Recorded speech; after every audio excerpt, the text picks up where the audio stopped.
السلام عليكم ورحمة الله وبركاته. معكم أستاذة سوزان جبر. في الفيديو دوت هنبتدي نوضح أكتر درس لولي الأمر، مع أهمية إن الطالب يسمع الشرح بالإنجليش مش بالعربي. يعني إحنا بنفضل إن الطالب دايما يسمع الشرح بالإنجليش. طيب، طبعا إحنا نبتدي درس مع بعض. بعد ما هنعمل الشرح بالإنجليش هنعمل شرح موضح تاني لولي الأمر عشان يتابع الشرح مع الطالب دايما. طيب، هنبتدي بالوحدة الأولى. forces and motion. forces and motion، القوة والحركة. احنا قبل كده درسنا على مدى السنين الدراسية اللي احنا درسناها، فاحنا قلنا ان اي موشن، اي جسم في الدنيا عشان يحصل له موشن لازم يكون في فورس مأثرة عليه. يبقى احنا ندرس الوحدة الأولى السنة دي forces and motion. طيب، الدرس الأول motion in one direction. احنا عندنا types of motion كتير، احنا هناخد بس state واحدة منها اللي هي motion in one direction. طيب، هيبتدي في سؤال كده هنسأله للطالب عشان يبتدي ذهنه بس يشتغل معانا. فهنقول له ازاي انا اوصف الجسم اللي قدامي انه ساكن او متحرك. طبعا ساكن يعني موجود في مكانه ما بيتحركش. طيب، ساكن يعني static state، يبقى الأوبجكت امتى يبقى in static state وممكن امتى يبقى in state of motion. طيب، هبتدي مثلا ابسط له واقول له ان في tree موجوده في الشارع مثلا. فهقول له ان الكار الموجوده او الكار بتاعتنا مثلا، هبتدي اقول ان هي في حاله state of motion ولا static في مكانها. بالنسبه للشجره، يبقى الشجره واقفه في مكانها static state، وابتدي اقول الكار اللي جنبها دي بتتحرك ولا مش بتتحرك. طبعا الوقت بيعدي، يبقى احنا as a time passes، التايم معايا شغال معايا. يبقى هقول the car is in static state. يبقى the car is in static state as the time passes. يبقى time معايا passes بيعدي على طول مع مرور الزمن. according to another object. ايه another object؟ حد فاكرها؟ التري الموجودة في مكانها. طيب، هعرف ازاي؟ هعرف اللوكيشن بتاع الكار هيتغير بالنسبة للستاتيك اللي هو المكان، الحاجة اللي واقفة في مكانها اللي هي التري، ولا مش هتتحرك. يبقى انا دايما هعمل مقارنة لللوكيشن بتاع الكار بالنسبة للانذر اوبجكت اللي هو التري. يبقى كمان the car move as the time passes according to the same tree. طيب، ايه هو الموشن بقى؟ what is the motion؟ يبقى ده الدرس بتاعنا what is the motion. motion is a change of an object location. طب في كلمة تانية غير location؟ في position. يبقى position equal location، المكان، الموضع بتاع الobject. يبقى the motion is a change of an object location or object position as the time passes. كل ما بيعدي الوقت معايا according to the location of another object، اللي انا قلت مثلا اللي هي الشجرة. طب ايه المسار بتاع الحاجات اللي حواليا؟ ايه الاوبجكت الباث بتاعها؟ ايه زي ايه؟ لا، ده الباث بتاعها ممكن يكون in straight line يعني خط مستقيم، curved line الكيرفد، او straight و curved مع بعض. ازاي؟ انا عندي مثال مثلا المترو او الترين. فالترين والمترو مثلا في عندي give reason ليهم، فبيقول لي give reason the motion of the train considered as motion in one direction. عرفت منين اللي هو بيتحرك ان هو motion in one direction، بيتحرك في اتجاه واحد؟ because the train could be moved in a straight line or curved line or the both of straight and curved together. لا، كمان ممكن forward or backward. تمام؟ كمان دايما بيقولي complete. The simplest form of motion is، هقوله motion in straight line in one direction. ومادام انا بدرس الحركة يبقى لازم اعرف انواع الحركات بتاعت الجسم. وازاي اقارن ما بينهم واوصف حركة الاجسام؟ هبتدي استخدم مصطلح مهم جدا اسمه speed. يبقى ال speed is physical quantity used to describe and measure the motion of object. يبقى أنا بستخدم إيه عشان أبتدي أعمل compare and describe and measure the object motion؟ ببتدي أخد السبيد. طيب إيه هي السبيد؟ السبيد هي السرعة. طيب إزاي أوصف السرعة أو السبيد؟ لو عندي حاجة بتتحرك فطبيعي إن هي هتاخد distance، يعني هتاخد مسافة، هتتحرك لمسافة معينة، واكيد هحسب الزمن. يبقى انا عندي حاجتين مهمين جدا عشان اوصف السبيد بتاع اي object. حاجتين مهمين جدا. two factors necessary for describe and measure the speed. distance and the time. What is the speed? The speed is the distance moved through a unit of time. يبقى مرة كمان. What is the speed? What is meant by the speed is the distance moved through a unit of time. The two factors necessary for the description of the motion. The distance that covered by the motion. يعني distance المسافة اللي هيمشيها الجسم، أي جسم أنا عايزاه. يبقى أنا كده عرفت إن أنا هوصف the motion of object by the speed، وعرفت إن ال speed فيه two factors depend on اللي هي distance و time. طيب إيه هو بقى ال law of the speed؟ إزاي أحسب calculate the speed of any moving object؟ طيب أنا عندي علاقة رياضية كده اسمها V equals D divide T. طيب ال V ده symbol of what؟ يعني أنا عندي ال V symbol of speed V equals D the first letter for distance، يعني أول حرف من distance، divide T for the time. يبقى أنا عندي the speed distance divide time. بعد ما هبتدي أحسب السبيد بتاع أي moving object هبتدي أكتب اليونت بتاعته بعد ما أحسب. طب اليونت هتطلع بإيه؟ هتطلع متر per second كيلومتر per hour. يبقى أنا عندي 2 من اليونتس اللي بعد ما أحسب السبيد هبتدي أكتبهم. متر يعني لما أحسب الديستنس مرة بالمتر يبقى التايم اوتوماتيك كده بالسكند، ولما احسب الديستنس بالكيلومتر يبقى التايم بالايه؟ بالاور. برافو كده. تمام. طيب انا عندي دلوقتي بروبلم هبتدي احلها. calculate the speed of runner who run for 240 meter in 1 minute. طيب نراجع مع بعض الميجرنج يونت واشوف البروبلم اللي قدامي دي فيها مشكلة ولا هحلها عادي بتطبيق القانون اللي قدامي. نقول مرة تانية ازاي احسب السبيد. السبيد احسبها D divide T distance divide the time.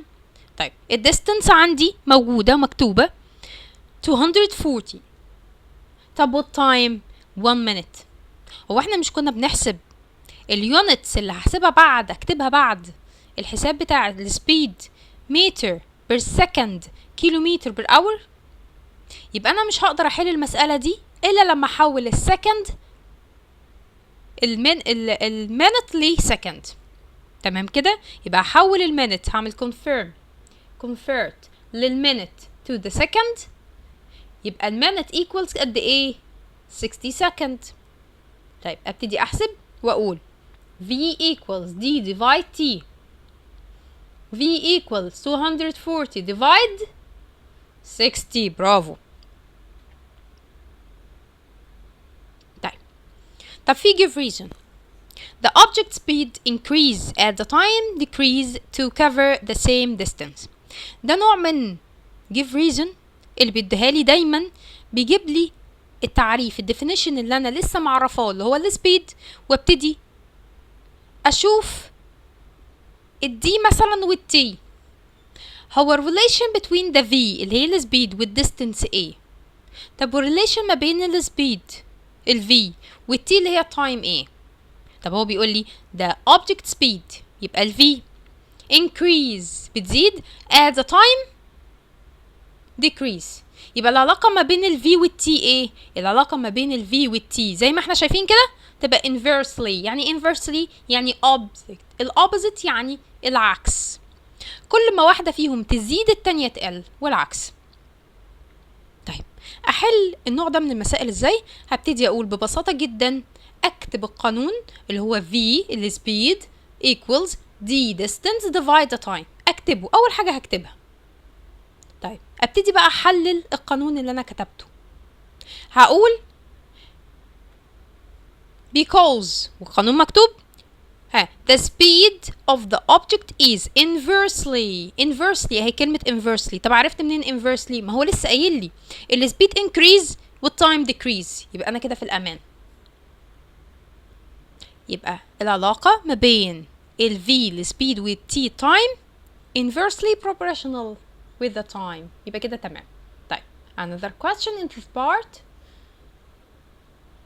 give reason the object speed. يبقى انا عندي ال speed اللي هي ال v increase by increase the covered distance.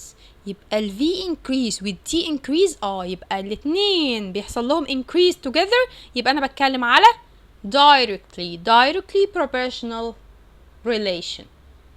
يبقى برضو هبتدي اكتب because واكتب law of the speed زي ما هو. يبقى because v equals d divide t. So the speed of object is directly proportional with the covered distance. Okay, what is meant by؟ ده سؤال قريب جدا من الديفينيشن فما اقلقش خالص. النوع ده من الاسئله ليه طريقتين. يا اما هيبتدي يقول لي what is meant by the speed of object مثلا equals 240 meter per second. يبقى انا هبتدي كتب لي السبيد، يبقى انا هبتدي اعمل الديفينيشن بتاعه. وفي طريقه تانية انه هيجيب لي العكس، فيقول لي مثلا what is meant by the distance of moving object مثلا هيبتدي 240 in a time اللي هي مثلا hour او minute زي ما هو كاتب. تمام كده؟ يبقى هبتدي اكتب العكس، اكني بكتب مثلا what is meant by او اكتب السؤال ده يبقى write the scientific term. هبتدي اتعرف على النوعين. A train covers a distance 240 kilometer in 2 hours. يبقى هو جايب لي distance with time. يبقى كده طالب مني اني اكتب بس ان الاتنين دول مع بعض بيدوني برافو السبيد. يبقى this means that the train moves with speed equals. طب هبتدي اعرف السبيد ازاي؟ يعني احسبها ازاي؟ هكتبهم زي ما هما 240 كيلومتر in 2 hours؟ لا، يبقى انا بطبق كمان القانون. يبقى انا كتبت السبيد بس دي نص الدرجة، النص التاني هبتدي اطبق القانون على اللي هو كاتبهولي. عاطيني الديستنس 240 يبقى هبتدي اكتبها بمكان الديستنس، وال2 hours هكتبها فين؟ مكان التايم. يبقى 240 divide the time اللي هو كام؟ برافو اللي هو 2، يبقى equals 120. طيب النوع التاني بيقول لي a car moves with speed 150 كيلومتر per hour. يبقى هو عطالي السبيد، طالب مني ايه؟ قولوا لي كده نفكر شويه. يبقى هو طالب مني دلوقتي اني اعمل الديفينيشن of the speed. لكنه بيقول لي what is meant by the speed. اقول ايه؟ برافو. This means that the car covers a distance 150 kilometer in 1 hour. يبقى انا كده تمام. طيب يبقى انا كده بالظبط عرفت اني هوصف الحركة بتاعت الobject by the speed، وعرفت law of the speed اللي هو ايه؟ v equals d divide t. excellent. طيب يبقى so we can describe the motion of some object around us as fast and some other as slow by the speed. طب السبيد دي ايه؟ physical quantity which is used to describe and measure the motion of objects. وكاتب لي كمان السبيد equals distance divide the time. طب انا عايز اعرف دلوقتي the types of the speed. ايه هي انواع السبيد؟ انا عندي نوعين من السبيد اللي ممكن اي جسم يتحرك فيهم. يبقى انا عندي uniform regular speed، uniform regular speed، وعندي نوع تاني هيبقى اكيد non-uniform irregular speed. طب نتعرف على النوع الاول. ايه هو uniform regular speed؟ when the object cover equal distance at equal period of time يبقى أنا عندي regular speed. يعني مثلا أنا عندي، خلينا في الكار دي عدت مشت، حصل لها موشن كده، والسبيد بتاعتها، ما دام انا اتكلمت على سبيد يبقى اتكلم على نقطتين، الديستنس والتايم زي ما احنا فاكرين. هي قطعت مسافات ديستنس متساويه في اوقات متساويه، يعني عدت اول مرحله مثلا او اول مسافه زي ما احنا شايفين كده. دي state of motion. هيبتدي من فين؟ هيبتدي من الستوب واتش اللي هنا اللي عندنا. فابتدي اقول مثلا من اول ال point of the point of starting point، يبقى انا هبتدي اقول ان starting point to the first distance اللي هي اول مسافه قطعها 20 متر، يبقى انا عندي 20 متر في الاول. طب قطعهم في قد ايه؟ 1 second. وهيبتدي من the first distance اللي هي المسافة الأولى دي للsecond distance المسافة التانية، هيقطع كمان نفس المسافة. أنا شايفة إن هي 20، هتطلع 20 برضو متر. طب في قد إيه؟ ما هي كانت 1 second بقت 2 seconds، يبقى قطع في فترة زمنية قد إيه؟ 1 second تانية. طب والthird distance ده أنا شايفاها هي 20 متر. طب في قد إيه؟ time من 2 ل 3 ما بينهم 1 second. يبقى أنا شايفة equal distance، البادي ده قطع covered equal distance in equal period of time في أوقات زمنية متساوية. يبقى أنا كده عندي uniform regular speed. طب النوع التاني non-uniform irregular speed. طب ده امتى؟ the object cover equal distance at unequal period of time. يعني عندي جسم قطع مسافات متساوية بس في أوقات غير متساوية. طب وإيه اللي يخلي الجسم يقطع مسافات متساوية في أوقات غير متساوية؟ ما أنا عندي ترافيك، عندي حركة المرور مثلا صعبة، فالعربية ابتدت تقف وتتحرك، تقف وتتحرك. قطعت نفس المسافات، قطعت مسافة كاملة وصلت، بس الأوقات مختلفة، الوقت زاد، أو إن الترافيك مناسب فإن هي أسرعت السرعة بتاعتها وقطعت نفس المسافة بس الوقت أسعفها وكان وقت قليل. يبقى أنا عندي حاجتين، يا إما الأوبجكت ده cover equal distance at unequal period of time، أو إني أعكس وأقول إن unequal distance at equal period of time. تمام، مفيش مشكلة. طب أنا دلوقتي حسبت الريجولار سبيد باللو بتاعي العادي اللي هو v equals d divide t. ليه؟ لأن هو equal distance in equal period of time، ما عنديش مشكلة. طب ازاي أحسب دلوقتي irregular speed، non-uniform speed؟ هحسبها بحاجة اسمها average speed. ايه average speed دي؟ متوسط السرعات اللي قطعتها السيارة مثلا أو الأوبجكت اللي قدامي. تمام كده؟ يبقى المتوسط دايما في الحسابات او في الرياضة بنحسبه ازاي؟ اني اجمع كل المسافات واقسمها على الاوقات كلها مجتمعة. تمام، يبقى الافريج سبيد equals total distance divide total time. تمام، يبقى لما يبقى السبيد non uniform او irregular احسبه ازاي؟ بالافريج سبيد. ايه الافريج دي؟ في وعليها شرطه صغيره من فوق، يبقى هي ايه؟ total distance divide total time. طب مره كمان، average speed equal total distance divide total time. طب احسب اليونيفورم ازاي؟ الريجولر العاديه بالقانون العادي، speed equal v equal d divide t. v equal d divide t. طيب تمام. طيب هنرجع خطوة لورا كده ونبتدي نفتكر مع بعض. احنا ازاي عرفنا ان الجسم بيتحرك او ساكن؟ عرفنا ازاي؟ قلنا بناء على another object، according to another object.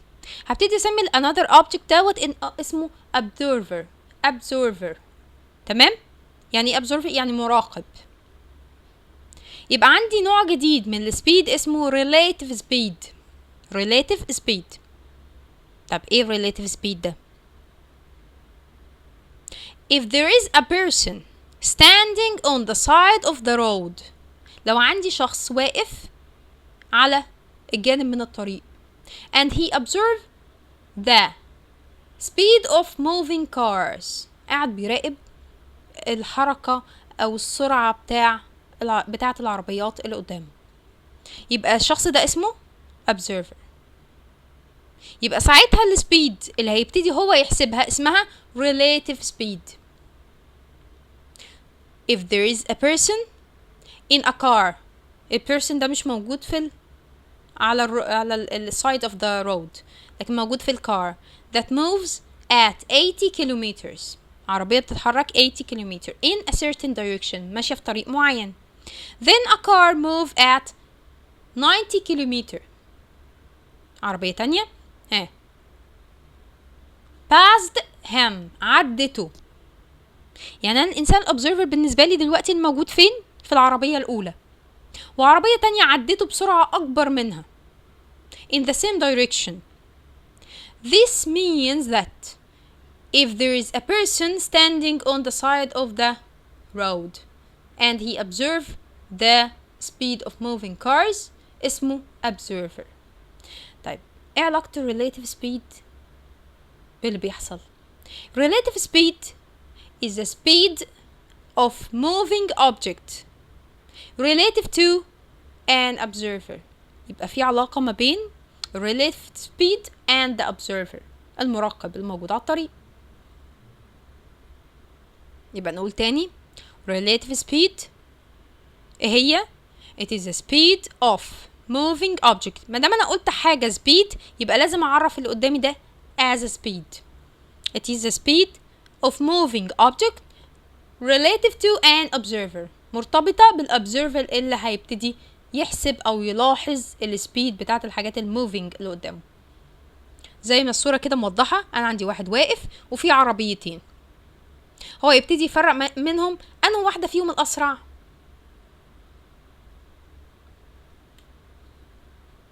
تمام. طيب عندي اكسرسايز كده صغير زي الاكسرسايز اللي فات بالظبط. هيبتدي يقولي look at the following figure which represent a car moving in a straight line in one direction. طيب هيبتدي يسألني هو السبيدز اللي هتقطعهم covered by the car is regular ولا irregular. يبقى أنا لازم أثبت إن هي regular أو irregular. عشان أحسب السبيدز، عشان أعرف السبيدز regular ولا irregular، لازم أحسب كل سبيد فيهم، كل منطقة، كل distance عدتها الكار دي covered في سبيد قد ايه.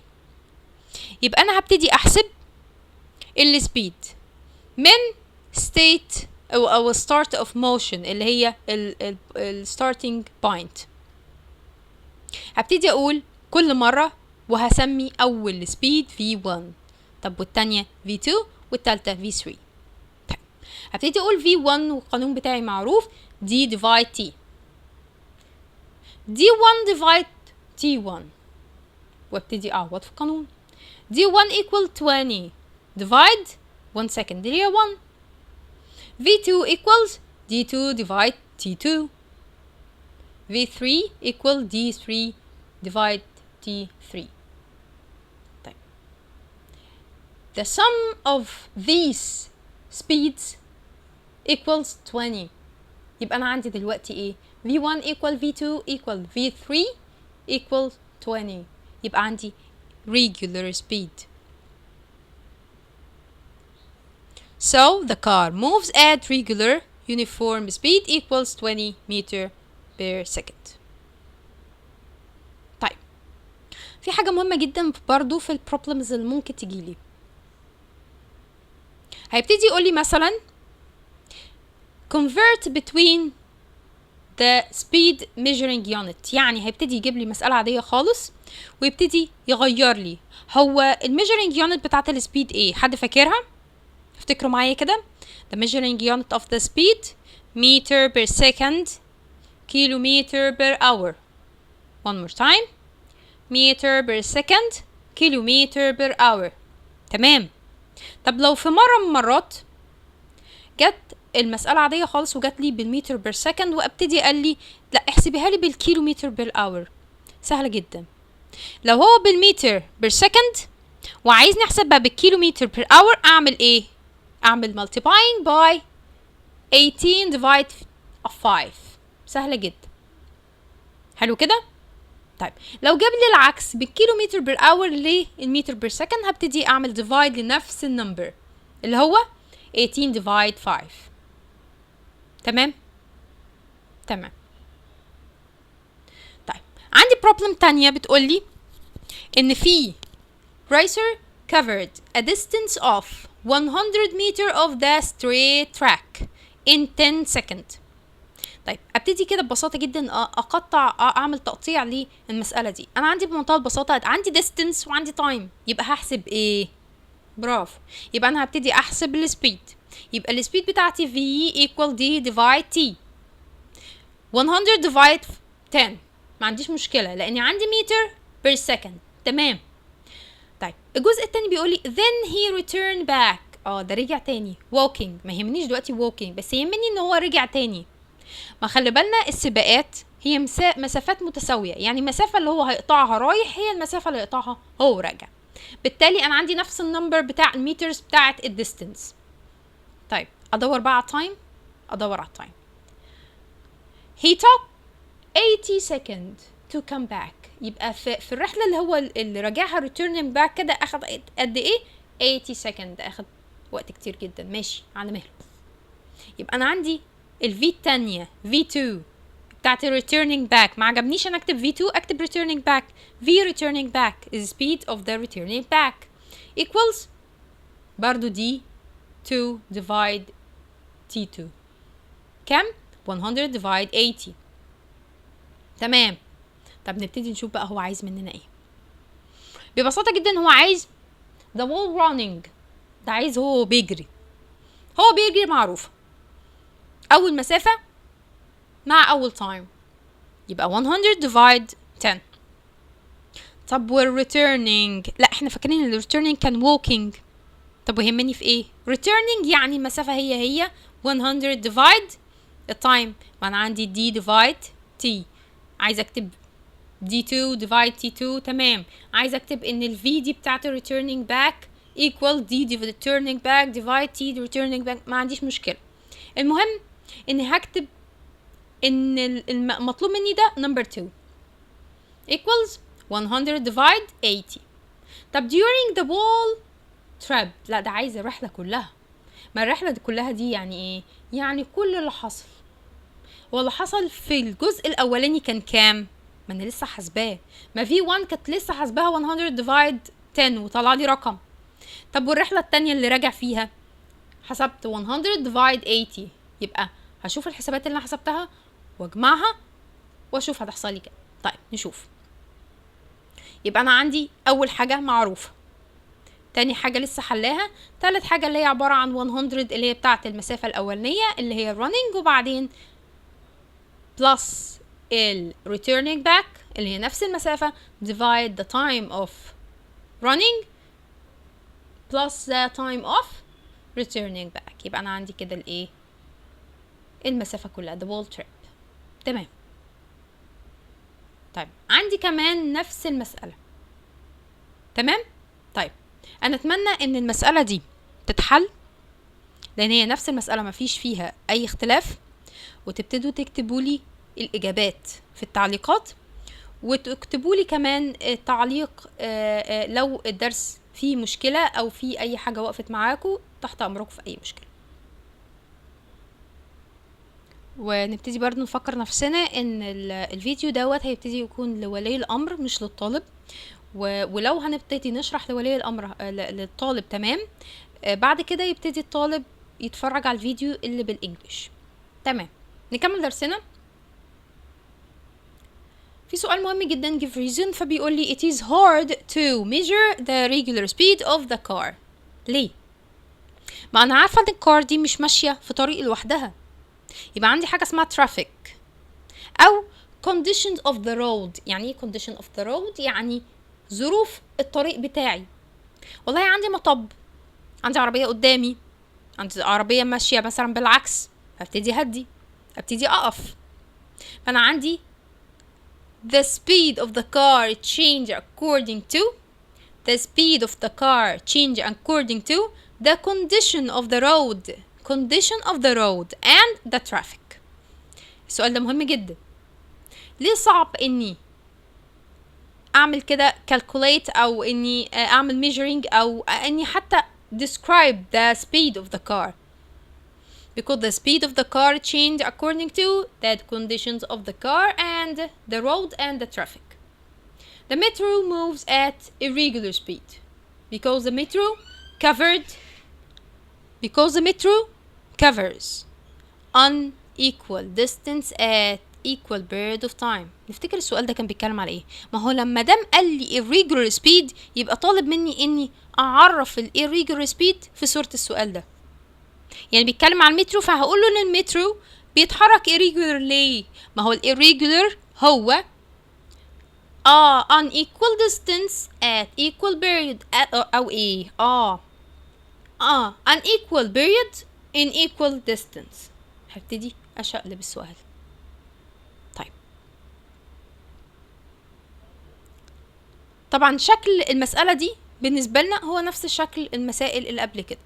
فجاب لي مثلا the boy standing at a point، فيبتدي ده البوينت of the starting point، فابتدى اتحرك لديستنس 1 meter in 1 second. دي the first speed. يبقى انا حسبت ال first speed depend on the distance divide the time. يبقى انا عندي 1 divide 1، دي ال first speed. طب خلي بالكم معايا بس نركز في الجزء ده مهم جدا. فيبتدي يقول لي ايه؟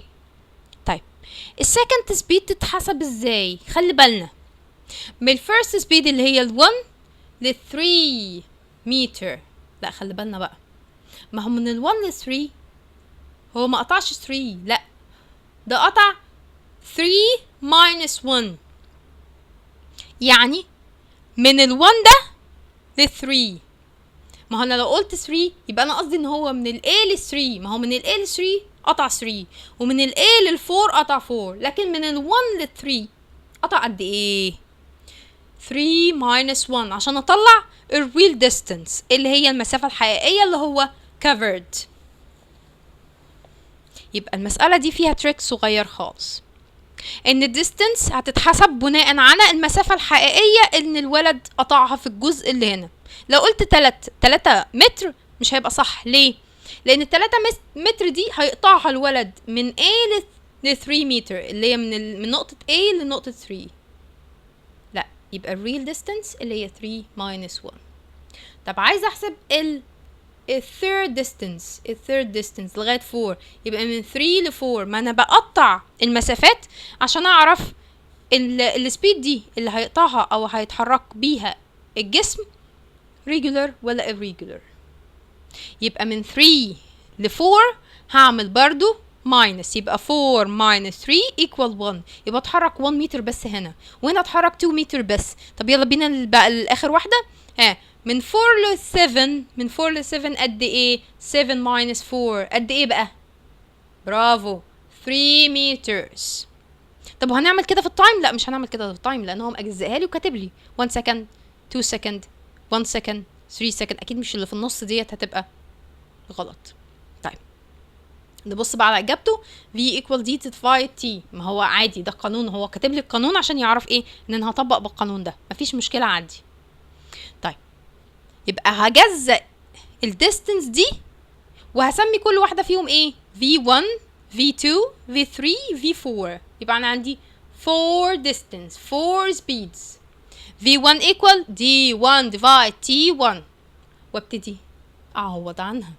دي 1 ما عنديش مشكله فيها عشان هي اول واحده 1.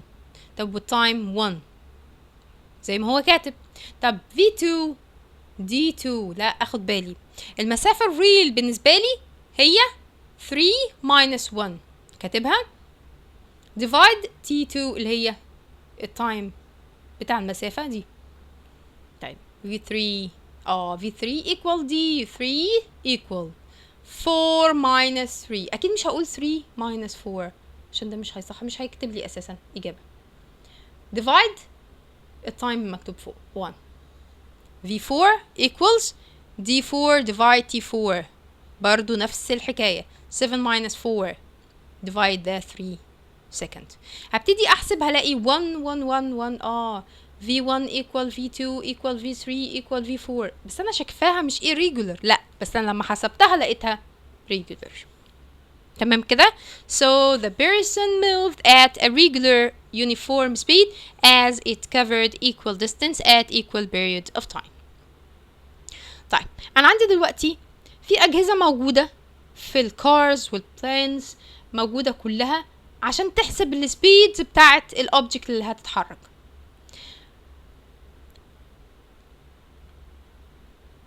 يبقى انا عندي الكارز والبلانز are usually provide with a group of counters. ايه counters ده؟ counters دي يعني حاجات بتحسب ايه؟